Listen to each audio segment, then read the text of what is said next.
नमस्कार, Jeevan Navale PM news network Pune आणि महाराष्ट्रातील ताज्या घडामोडी। आज आपण राटणी या ठिकाणी आहे।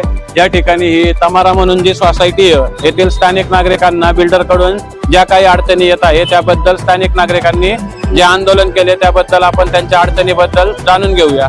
सर, STP बद्दल काय अडचण आहे तुमची? नमस्कार, मी सुजित भोसले। मी C203 फ्लॅट मध्ये राहतो, दुसऱ्याच मजल्यावरती। तर ज्यावेळेस मी फ्लॅट घेतला 2023 रोजी, तर त्यावेळेस बिल्डिंगच्या पाठीमागे कसल्याही प्रकारचा STP नव्हता। त्यावेळेस आम्हाला महानगरपालिकेकडून फक्त एक स्वेज टँक मिळाला होता आणि आमचा सगळा काही जो काही खराब पाणी आहे ते पूर्णपणे महानगरपालिकेच्या टाकीला म्हणजे मोठ्या मेन ड्रेनेज लाईनला जोडण्यात आलेलं होतं। पण झालं कसं की नंतर अचानकपणेच 2025 जुलैच्या दरम्यान बिल्डरने तिथं 270 KLD एवढ्या मोठ्या क्षमतेचा STP उभा राहिला। त्यानंतर आम्ही सुद्धा पाहिलेले की 2017च्या कंप्लीशन मध्ये कसल्याही प्रकारचा आमच्यासाठी STP दिलेला नाहीये। हमारे मेरे फ्रेंड्स रहते हैं सी विंग में जो जिनको लगातार माइग्रेन और पैनिक अटैक ऐसी वाली कंडीशन शुरू हो गई हैं। बच्चे परेशान हैं, मच्छर बहुत ज्यादा, गंदगी, बदबू बहुत ज्यादा आती है। बदबू इस तरीके से होती है कि पूरे प्रेमाइसेस में फैल जाती है और साउंड इतना तेज होता है कि मैं बी विंग में 6th फ्लोर पे रहती हूँ, मेरे घर पे भी वो उसका आवाज सुनाई देता है। तो आप समझ सकते हैं जो वहीं रह रहे हैं उनके लिए कितना डिफिकल्ट है वहाँ पे रहना। साधारणतः 2018-19 पासून ही समस्या आहे आणि ही दुर्गंधी आणि हे जे आहे ते आजूबाजूच्या सगळ्या रहिवाशांना त्रास होतो। आमच्या बाजूला भूमी क्षितिज म्हणून आहे, त्यांना पण त्याचा त्रास होतो आणि लिगसी आवरात त्यांना पण त्रास होतो।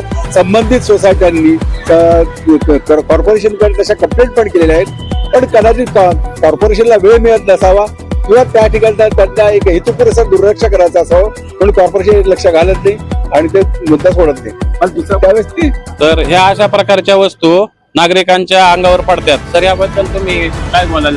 FSI बद्दल एक्झिट गेट संदर्भात मी बोलेल। मी किरण जाधव। बिल्डर बरोबर आमचं अग्रीमेंट झालं होतं की एक्झिट गेट हे 2.5 ते 3 महिन्यासाठी बंद राहील आणि त्यानंतर ते रिओपन करण्यात येईल। रिओपनची डेट 31 जानेवारी 2025 ला ते रिओपन करणं एक्सपेक्टेड होतं, पण आजपर्यंत 1.5 वर्ष झालेत, आजपर्यंत ते एक्झिट गेट ओपन झालेलं नाहीये, करून ते देणं अपेक्षित होतं। आजपर्यंत आम्हाला कुठल्याही प्रकारची NOC फायर NOC झालेली नाहीये। खूप फॉलोअप केले, त्यानंतर त्यांनी फायर टेस्टिंग केली, पण त्या संदर्भातलं कुठलंही डॉक्युमेंट आलं नाही। आज आम्हाला माहित नाही फायरची गाडी सोसायटीमध्ये एंटर करू शकते, मूव्ह करू शकते, तर हे अननोन आहे आताच्या डेटमध्ये।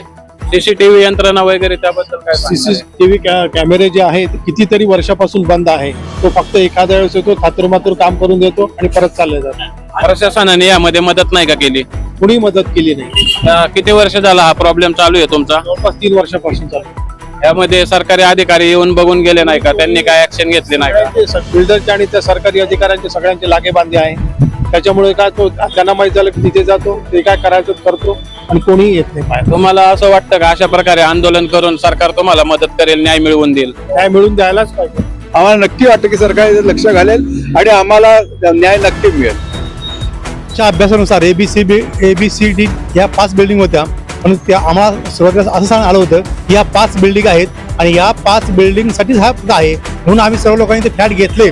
आणि आता पाहतोय तर बिल्डरने आपलं जे काम आहे ते 15 वर्ष इथेच काम चालू आहे। 2013 त्यांनी प्रोजेक्ट सुरू केला, हा 27 वर्ष आलेलं आहे। म्हणजे टाइमपास करायचा आणि या प्रोजेक्ट संदर्भात जो FSI मिळाला आहे जो आपला